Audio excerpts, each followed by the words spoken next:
को बहुत बहुत धन्यवाद और सभी उपस्थित इतने समर्पित ऊर्जावान और बुद्धिजीवी हैं। मैं उनकी बुद्धि को सादर नमन करता हूँ तथा नमो बुद्धाय। बात मैं कुछ अलग तो करूँगा क्योंकि इंजीनियर हैं, तो मैं जो इंटरव्यू में जो बताता हूँ सबको, भाई इंजीनियर क्या है जो आपको दिया जाए सेवा में। हम कहें कि आप एनालिटिकल हैं, आप लॉजिकल हैं, आप रैशनल हैं, इसीलिए आप सब जगह ठीक हैं। और हम लोग इंजीनियर हैं तो हम लोग सिर्फ स्ट्रक्चर नहीं बनाते हैं, हम लोग मैकेनिज्म नहीं समझते हैं। इसके अलावा हम लोग सोशल इंजीनियर भी बनने के लिए यहाँ आए हुए हैं कि सामाजिक संरचना कैसे बदलें। और आपको ये गर्व की बात होगा कि हम हिस्ट्री नहीं, हिस्टोरियोग्राफी में जिस लेवल पर किताब लिखे हैं, इलाहाबाद यूनिवर्सिटी के यूनिवर्सिटी प्रोफेसर सराह रहे हैं। और हिस्टोरियोग्राफी क्या होता है? Philosophy of history. तो वो इसलिए कि हम जो सोचते हैं यही हमारा कल्चर है, हम वही सोचते हैं, वही करते हैं जो हमको संस्कृति में मिला हुआ होता है और इसको हिस्ट्री डिसाइड करता है। तो विचारों के बारे में भैया भी बता रहे थे और हम भी समझते हैं कि ये समाज यदि पीछे है तो 3 विषय का अध्ययन जो करता है ना, वही समाज पर रूल करता है। फिलोसफी, दूसरा साइकोलॉजी जो ह्यूमन साइकोलॉजी समझता है, और तीसरा जो इतिहास पढ़ता है। ये विषय इतना छूटा हुआ है हमारे समाज में कि इतिहास लिखने वाले की हम बहुत से लेखक को देखें, उनको पता ही नहीं कि इतिहास है क्या, और लिखे जा रहे हैं कुछ का कुछ। उनको न मिथक पता है, मिथक की क्या आवश्यकता होती है, क्या नैरेटिव कहना होता है, इसका समझ ही नहीं है। अभी भैया बता रहे थे त्रिवेणी संघ जात से जमात की ओर, तो हमको पता नहीं, बहुत से कुशवाहा समाज में जुड़े हुए हैं और बाहर से भी लोग बात कर रहा है। हमको बिहार झारखंड से ज्यादा यूपी में इज्जत मिलता है और वहाँ ज्यादा बुलाया जाता है। तो लगा कि क्या नैरेटिव गढ़े, कुर्मी, कोयरी और यादव में क्या नैरेटिव गढ़ा जाए। तो नैरेटिव गढ़ना नहीं है, सिर्फ देखना है। अब जैसे कुर्मी और कोयरी दोनों मूलतः जो है कृषक है। क्या अंतर है भाई? तो एक दूर का खेती करता है, एक बगल का खेती करता है। मतलब एक गांव के बगल का खेती करता है कोयली कहते हैं, जो दूर का खेती करता है कुर्मी कहते हैं। दूर का खेती करता है तो वो अनाज का ज्यादा करता है, गैस क्रॉप का करता है। और यादव को जोड़ने के लिए हमको आचार्य का जो उपमा दिया, वो एक यादव की मधेपुरा की चीफ इंजीनियर है इलेक्ट्रिसिटी बोर्ड में। बोले कि निरंजन जी, आपके जैसा आदमी को हम लोग आचार्य नहीं कहें और सम्मान नहीं दें तो बाकी किसको जरूरत है? तो हमको लगा कैसे जोड़े भाई, ये तो कृष्ण के वंशज हैं, तो कृष्ण का बड़ा भाई बलराम था, तो हलधर था, और ये बंशीधर थे। एक खेती करने वाला हलधर तो था, वो कृषक था, और उसी का छोटा भाई मनमौजी वाला आदमी था, वो जानवर चराने के लिए निकल जाता था, वो बंशीधर है। तो नैरेटिव रूल्स करता है, कथानक रूल्स करता है। रात में भी एक यूपी में आई है, बात कर रहे थे कि सिन्हा जी आप साइकोलॉजी और मीठा के लिखिए। तो मेरा तो अभी किताब भी चल रहा है, हम एक अंग्रेजी में लिख रहे हैं ड्रामा ऑफ डेवलपमेंट। ये ड्रामा क्या कर रहा है जो डेवलपमेंट, जैसे माननीय मुख्यमंत्री का ही है, ये ग्रोथ को डेवलपमेंट समझिए। और दूसरी किताब जो मेरी पाइपलाइन में है वो साइकोलॉजी ऑफ हिस्ट्री है, इतिहास का मूल विज्ञान क्या होता है। ये विषय यहाँ नहीं। तो यहाँ जो बहुत से बातें हुए, विरेश भैया ने भी अंडरलाइन किया है। आप अब कुछ एकेडमिक बात बताते, एक समाज का 4 सेक्टर होता है। जैसे इकोनॉमी में 5 सेक्टर होता है, प्राइमरी, सेकेंडरी, टर्शियरी, क्वार्टरली, और एक जो है क्वीनरी होता है 5वां। जैसे गौतम बुद्ध जो थे वो प्राइमरी, सेकेंडरी और टर्शियरी सेक्टर में काम नहीं कर रहे हैं, वो 4थे सेक्टर में नॉलेज के सेक्टर और पॉलिसी मेकिंग के सेक्टर में, सोसाइटी को पॉलिसी देने के सेक्टर में काम कर रहे हैं। तो हमारा ये मानना है कि हम लोगों के सोसाइटी का लोगों का विजन ही नहीं है 4थे और 5वें सेक्टर का। तो आप उसको कब्जा कहाँ से कीजिएगा? खाली इंजीनियर डॉक्टर बनिएगा तो टर्शियरी सेक्टर तक आप अपने को फोकस कर रहे हैं। तो 4था 5वां के लिए आपको वही फिलोसफी, साइकोलॉजी और हिस्ट्री को आपको जानना होगा, आपको पढ़ना होगा। तो सोसाइटी का सब 4 सेक्टर कौन कौन है? पहला जो होता है ऑथोरिटी, मतलब स्टेट, क्योंकि पावर जो है ओरिजिनेट करता है ऑथोरिटी से, सत्ता से। दूसरा जो सेक्टर है वो है सिविल सोसाइटी, और तीसरा है मार्केट। मार्केट का फोर्सेस बहुत काम करता है। आज जो इंडिया में हम लोग जो कहते हैं ज्वाइंट फैमिली कहते थे, टूट गया। हालांकि समाजशास्त्री अब डिफर करते हैं कि इंडिया में ज्वाइंट फैमिली नाम का कोई चीज नहीं था। कहाँ तो अलग अलग परिवार मिल करके रहता था। इंडिया में जो था वो विस्तारित परिवार था, एक्सटेंडेड फैमिली था, कि मेरे बाबूजी, मेरे दादाजी और वो भी थे, वो सब साथ रहते थे। ये ज्वाइंट परिवार नहीं है, ये एक्सटेंडेड फैमिली है, ये विस्तारित परिवार है। और उसी विस्तारित परिवार का आज जो यहाँ जुड़े हुए हैं हम लोग, ये एक बड़ा विस्तारित परिवार है। कुर्मी समाज को हम लोग एक विस्तारित परिवार लेते हैं। तो विस्तारित परिवार जो है उसको कोयरी और कुर्मी को जोड़ करके लेके आना है। तो जो बताए फिर से दोहरा रहे हैं कि समाज का जो 4 सेक्टर है, पहला ऑथोरिटी जिस पर कब्जा करना है, दूसरा आप बाजार कहिए, तो तीसरा आप नागरिक समाज कहिए। सिविल सोसाइटी का रोल बहुत ज्यादा है, और चौथा जो है वो व्यक्ति है। ये 4 सेक्टर से हमारा समाज बना हुआ है। और इसके बाद में हम जाएंगे सोशल कैपिटल क्या होता है। आज जो हम लोग जुटे हैं, युवाओं को समझाना है कि सोशल कैपिटल क्या होता है और उसका उपयोग कैसे करता है। और देखिए सर, नागरिक समाज हमारा मजबूत नहीं होने से माननीय मुख्यमंत्री नीतीश कुमार को क्या नुकसान हुआ, जो बता रहे हैं। हमारा मानना है कि सोसाइटी का एक पॉलिसी होना चाहिए, और उसके पक्ष में जो नेता होंगे वहाँ सिविल सोसाइटी सपोर्ट करे। और एक दूसरी भूमिका भी है। पिछले चुनाव में संसदीय निर्वाचन क्षेत्र में हमने एक लेख लिख दिया। हम तो 60-70 ग्रुप में जुड़े हुए हैं, बहुत सा से बाहर निकल जाते हैं। हमने एक लेख लिख दिया बीच में कि माननीय मुख्यमंत्री चुनाव क्यों हार रहे हैं। तो हमको तथाकथित कुर्मी के ग्रुप से बाहर कर दिया। फिर बाद में लोग जोड़ा 2-4 महीना के बाद। हो क्या रहा था चुनाव में, लोग को विजन नहीं आ रहा था। नीतीश कुमार जी मुख्यमंत्री हैं, उनको राजनीति करनी है, तो वहाँ क्या करना, वहाँ उनको अब जिससे गठबंधन बनाए थे तो वो तो कहीं भी कहेंगे जो है गठबंधन को वोट दो। लेकिन सिविल सोसाइटी को सोचना था कि हमको काम क्या करना है। हुआ क्या, जो जदयू का वोटर था, जहाँ जदयू था जदयू को वोट दिया, और जहाँ जदयू नहीं था वहाँ भाजपा को वोट दिया। और भाजपा का वोटर क्या किया, जहाँ भाजपा था वहाँ भाजपा को वोट दिया, और जहाँ जदयू का वोटर कैंडिडेट था वहाँ भाजपा को वोट दे दिया। ये बड़े भाई से आ गए छोटे भाई की भूमिका में। वहाँ सिविल सोसाइटी कुर्मी को ये दिमाग में देना था कि अंडरग्राउंड जाना चाहिए था ये मैसेज, जहाँ जदयू है वहाँ हम देंगे जदयू को वोट, और जहाँ जदयू नहीं है वहाँ हमको फासिस्ट शक्तियों को मजबूत नहीं करेंगे। हमको उसके पैरेलल जो दूसरा संगठन है हमको उसको सपोर्ट करना। ये पॉलिटिकल पावर नहीं कर सकता था, ये पॉलिटिकल लीडर नहीं बोल सकता था, लेकिन एक सिविल सोसाइटी जो है एक मजबूत रहता तो बोलता।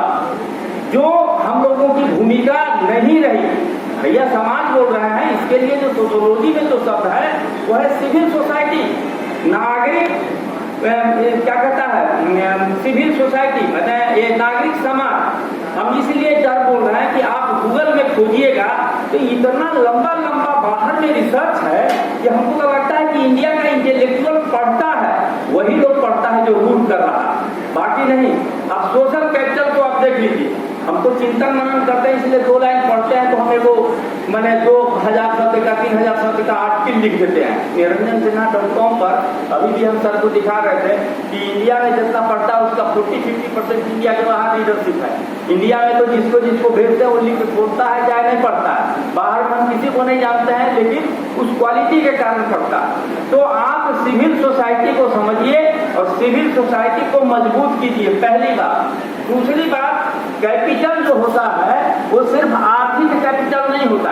कैपिटल क्या होता है, अरे धन जो है, एसेट आपका जो है, वेल्थ जो है, जब प्रोडक्टिव हो जाता है, कमाने लगता है, उसी को कैपिटल कहते हैं। तो सोशल कैपिटल भी होता है, कल्चरल कैपिटल भी होता है। तो कल्चरल कैपिटल हम लोगों का नहीं है, इसीलिए कि कल्चरल कैपिटल जो है इतिहास में मिथक कहानी जोड़ करके लोग कब्जा किए हुए हैं। लेकिन सामाजिक पूंजी जो होता है कि यदि हम कहीं खड़ा हुए तो हमारे समाज के लोग हमको सपोर्ट करें, जो सही है उसी के लिए सपोर्ट करें। यही इसी को सामाजिक पूंजी कहते हैं। हम अभी एक रिसेंट में लेख डाले नागरिक समाज, सामाजिक पूंजी और फांसी का।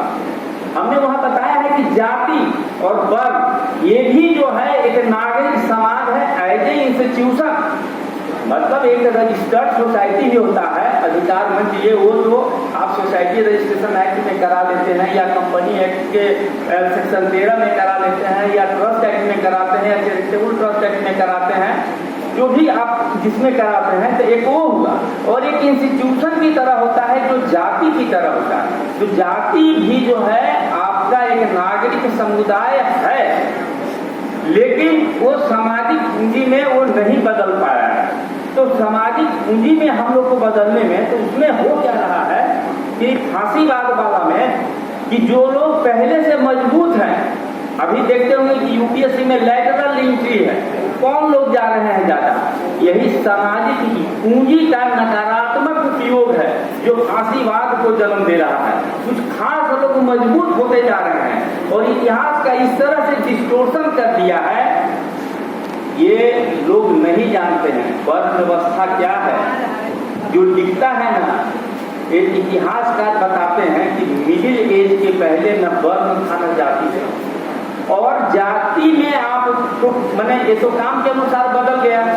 वर्ण भी जो है ये व्यवस्था मध्यकालीन था, और क्या था, स्कूटिव था, सामंतशाही स्कूटिव जो था वही वर्ण व्यवस्था था। जैसे आज है ना क्लास 1, क्लास 2, क्लास 3, क्लास 4, तो क्लास 4 के साथ आज भी क्लास 1 नहीं खाता है। तो उस समय जो ब्राह्मण थे, जो बुद्धिस्ट थे, जो ज्ञानी, वही बाद में रस जुटाकर लगा के ब्राह्मण बने।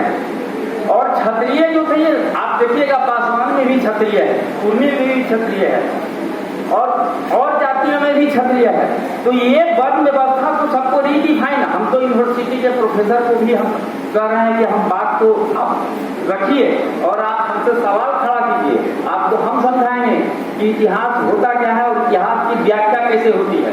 इतिहास जो होता है सामाजिक सांस्कृतिक रूपांतरण का, विश्लेषणात्मक मूल्यांकन का ब्यौरा होता है, और उसको उत्पादन, वितरण, विनिमय और उपभोग, मतलब मार्केट के फोर्सेस से एक्सप्लेन किया जाता है। सब साफ साफ हो जाएगा, क्योंकि स्लिप आ गया है और भी वक्ता है, तो आप लोग आगे भी सुनेंगे और समझेंगे। तो हमको इतना ही हम कंक्लूड करते हैं। आप लोगों ने धैर्यपूर्वक सुना, सादर धन्यवाद। धन्यवाद नरेंद्र भाई। इन्होंने सिविल सोसाइटी का क्या रोल होता है समाज के निर्धारण में, समाज के आपके संचालन में, इसके बारे में ये किया, और इनका जिस तरीके से इसका इसका उपयोग हम लोग एक दूसरे तौर पर हम लोग प्रशिक्षण कार्य कर लेंगे।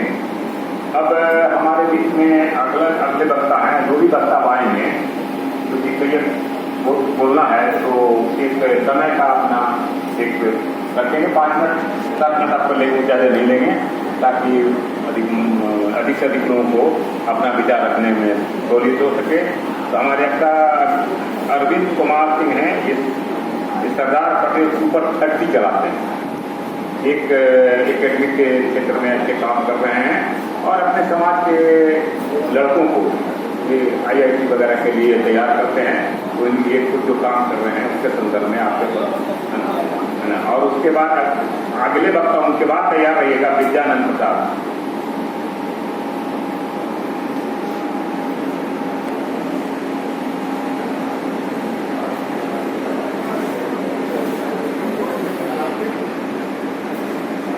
सभी को प्रणाम। मेरा नाम अरविंद कुमार सिंह है। सरदार पटेल सुपर 30 पूरे भारतवर्ष में हम चलाते हैं और अपने समाज के बच्चों को विशेष ध्यान में रखा जाता है। अगर वो बच्चे गरीब होते हैं तो उनसे कोई पैसा नहीं लिया जाता है, और सभी आपको गार्जियन से निवेदन है कि सरदार पटेल सुपर 30 में अपने जात पहचान के बच्चे को वहाँ पर भेजा गया और हम लोग का व्यवस्था ऑनलाइन भी है। तो ऑनलाइन में हम लोग का सरदार पटेल सुपर 30 नाम का एक ऐप है। तो ऐप के माध्यम से 5 से 10 तक advance school math and science के नाम से हम लोग चलाते हैं, जिसमें मैथ और साइंस का बेसिक जानकारी देते हैं। दूसरा हमारा सरदार पटेल सुपर 30 है, जिसमें हम लोग 11th 12th में मैथ फिजिक्स केमिस्ट्री बायो पढ़ा करके बच्चे को कोशिश करते हैं कि नीट और जेईई में मैक्सिमम से मैक्सिमम बच्चे जाए, और इस बार हम लोग का बहुत सा बच्चा गया भी है। और तीसरा हम लोग का है कि बैंकिंग रेलवे एसएससी में फ्यूचर सोल्यूशन है, उसमें हम लोग maths reasoning GK GS English की तैयारी करवाते हैं। और चौथा हमारा दिन है मिशन 60, उसमें यूपीएससी यूपीएससी का तैयारी होगी। तो सरदार पटेल सुपर 30 अभी पटना में रामकृष्णा नगर में और इसका मेन ऑफिस बोरी रोड में है। तो फिर से सभी लोगों से निवेदन है कि वहां पर मैक्सिमम से मैक्सिमम बच्चे को पहुंचाने का कष्ट करें। धन्यवाद सर। अपना नंबर भी बोल दीजिए अगर कोई मिलना चाहे। अच्छा, नंबर हमारा है, नोट कर लिया जा सकता है, 9835448052। फिर से एक बार रिपीट कर दे रहा हूँ, 9835448052। बहुत बढ़िया, बहुत धन्यवाद अरविंद जी। इन्होंने जो जानकारी दिया है उसका फायदा समाज के लोग उठाएंगे, ऐसा हम लोग महसूस करते हैं। और हम लोग इनका बेहतर उपयोग कैसे करें इसके बारे में हम लोग कहीं ना कहीं विचार करना होगा, क्योंकि ये इस फील्ड में काम कर रहे हैं वो एक महत्वपूर्ण फील्ड है। इसके बाद एक नाम था विद्यानंद प्रसाद जी के सरमत, वो उपलब्ध नहीं है। कि इसके बाद रविराज पटेल जी हैं, उनसे निवेदन होगा कि वो चंद समय 5 मिनट के अंदर अपनी बात को रखें। युवा हैं, इसलिए इनसे तेज तरीके से बात संदर्भ में बात करनी चाहिए। साझेदारी कैसे बढ़ पाएंगे युवाओं का, इसके संदर्भ में अपनी बात रखें तो ज्यादा लगेगा। यहाँ पर उपस्थित सभी गार्जियन और हमारे भाई, यहाँ पे मैं देख रहा हूँ युवाओं की संख्या बहुत कम है। जैसे कि इधर 2-3 दिख रहे हैं, कि मेरे साथ आए वो साथी दिख रहे हैं, और हमारे गार्जियन तो बहुत सारे हैं। आज मुझे पता चला यहाँ आने पे कि ग्रामीण कार्य विभाग से हमारे कार्य में कितने सारे इंजीनियर हैं। जब मैं ग्रामीण कार्य विभाग में जाता था अपने रोड के बिल के चक्कर में, तो वहाँ मुझे कोई नहीं मिल रहा था कि आपने कार्य किया। और मैं दूसरे कार्य में देख चुका हूँ वहाँ कि हाँ यदि राजपूत है उसका काम वहाँ तुरंत होता था, हम लोग का काम आज तक नहीं हुआ था। अभी तक वहाँ बिल फंस रहे हैं, लेकिन अब फिलहाल कुछ दिन में पूरा बिल फाइनल हो जाएगा। इसलिए मैं ग्रामीण कार्य का काम करना ही बंद कर दिया। उसके बाद हम लोग अपना एक स्टार्टअप चल रहा था वो डिजाइनिंग का, वो स्टार्ट किया। उसके बाद हम लोग अपना पटना में कंस्ट्रक्शन का काम, डिजाइनिंग का काम परफेक्ट चल रहा, गवर्नमेंट काम बिल्कुल बंद। यहाँ पे ग्रामीण कार्य विभाग से कुछ है वो जान रहे अंदर के हालत के बारे में। और यहाँ पर आज एकत्रित हुए हम लोग, ये सौभाग्य की बात है। मैं 8 जुलाई को भी यहाँ आया था, जब यहाँ पे पहली बार नौजवान अभियान के तहत यहाँ कुर्मी का बैठक किया गया था। मेरे नाम में पटेल लगाया गया था कुर्मी चेतना महारैली के बाद। जब मेरे पिताजी कुर्मी चेतना महारैली में जाते थे इधर, उस समय अभियान चला था कि कुर्मी हो पटेल लगाओ। उस समय मेरे नाम के आगे पटेल लगाया गया था। और जब मैं जॉब करता था, मैं जब छत्तीसगढ़ में था क्वालिटी काउंसिल ऑफ इंडिया में क्वालिटी सेल में, तब मुझे अपना पटेल टाइटल लगाने का फायदा पता चला। जब वहाँ आमगांव के एक मैनेजर थे माइंस के, वो नालंदा जिले के रहने वाले थे, उनका नाम था साकेत सरन। वो जब मेरा नाम जाने वो खुद कॉल किए, बोले कि आप मिलो, मैं भी कुर्मी हूँ। तब मुझे पता चला कि न चलो कम से कम अपने समाज के व्यक्ति टाइटल देख के कम से कम फोन करके बुला तो रहे हैं। इसलिए मैं चाहता हूँ कि ऐसे लोग मतलब सपोर्ट करें, कुर्मी है जरूर सपोर्ट करें। कुर्मी में एक बात बहुत गलत चीज है, आइटम वाला बात जो है ना कुर्मी में बहुत अगर ठीक ये चीज हम सबको कहते हैं, अगर थोड़ा अपने समाज के प्रति ना रखें लेकिन अपने समाज के प्रति ना रखें, अपने समाज के प्रति सहानुभूति प्राप्त रखें कि हाँ अपने समाज के व्यक्ति कैसे आगे कर सके, कम से कम उसको आगे करें। आगे करने में होता है कि समाज बढ़ेगा, हम बढ़ेंगे तो हमारा समाज मजबूत होगा। ऐसे समाज हमारे पीछे धीरे धीरे पीछे हो जाएगा।